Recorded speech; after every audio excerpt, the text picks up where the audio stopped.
Things that make you go A microphone is a device for converting acoustic power into electric power that has similar wave characteristics. Microphones convert sound waves into electric voltages that are eventually converted back into sound waves through speakers. They were first used with early telephones and then radio transmitters. In 1827, Sir Charles Wheatstone was the first person to coin the phrase microphone. And then in 1876, Emil Berlinger invented the first microphone used as a telephone voice transmitter. The microphone has come a long way since that time, and various microphones are available in the marketplace. They are condenser mics, electro-condenser mics, dynamic mics, ribbon mics, carbon mics, piezoelectric mics, fibre optic mics, laser mics, liquid mics, and miniature electro mics. All these mics are used for different conditions and purposes. There are also different polar patterns for microphones where they pick up sound from. They are omnidirectional, unidirectional, cardioids, bidirectional, or boundary and PZM. So when you're speaking into a mic or belting out a tune, remember the technology you're using is over 130 years old, and that's why the microphone makes our list of things that make you go INTECH returns to the Sydney Convention and Exhibition Centre, Darling Harbour in July 2011. For the first time ever, INTECH will co-locate with Senti, providing one major trade event for the whole industry. See hundreds of exhibitors representing thousands of brands. Talk tech with the experts and see live how the latest equipment can work for you. The latest educational seminars, workshops and events will run alongside INTECH. Check out our website for the latest news on this world-class event on entechintech.com. See you there! The smash hit musical Hairspray has been running to a packed audience with rave reviews. We spoke to Trudy Dalgleish about how she lights this great show. I'm the lighting designer for Hairspray, so I basically make all the pretty pictures that the LED screens don't make. The technology for Hairspray is completely new. It's a very new, innovative way of presenting theatre. People who walk in are totally blown away because they've never ever seen what we actually do. It's a very visual assault. So technically it was very, very hard to put on.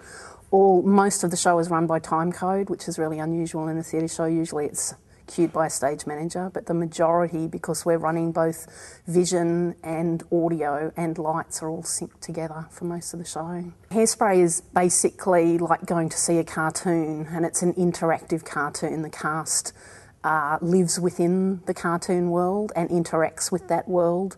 The whole set is basically LED panels, so you get 180 degrees of LED panels, and which runs content the whole entire time. There's over 2,000 pieces of media that run. So visually it's amazing to watch the beginning of the show because people have no idea, and the first number everybody's mouth just drops open with wonder because it is so overwhelming visually. And David Atkins had a wonderful vision. His concept was to have this cartoon world. The first day of rehearsal, he explained what we were going to do, and that vision is what you see, and it hasn't changed at all from first day of rehearsal. My brief from David was to meld the real world with the cartoon world, so lighting wise was to continue both in the air and on the floor the world that you see on the screens, which was really difficult. The hardest part was actually pulling people out of that environment.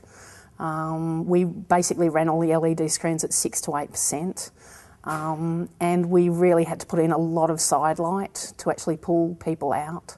The cast is about 300 from a screen, so you can imagine with the brightness behind them, it was a big challenge to actually illuminate them enough to pull them out. I had to use saturated colours, so the real workhorses of this show were MAC 2000 XB washers and VL 3000 spots, and they worked really, really well. I used to be a whole hog girl, but I've recently come to Grand Dame. It's just so versatile. It's got so many layers, it can run media, though we didn't for this show because the media was so complicated, running on 5 different timelines, that I didn't want to lose the plotting time, so we decided we'd use a standalone system for the media. I've been doing some smaller shows, and I used Grand MA 3D, which basically enabled me to set a show up and plot it at home on the Grand MA on a computer, which is fantastic. We actually did Fame like that earlier in the year, which was a big production that toured Australia. We did 650 cues basically on the 3D realiser, and it turned out really, really well. The preset focuses were so close. We just basically played the show back and just had to light people during the tech because there was no plotting time. I think Hairspray will be in Melbourne till April, and then it'll come up to Sydney, and then probably Brisbane, and then probably off to Asia.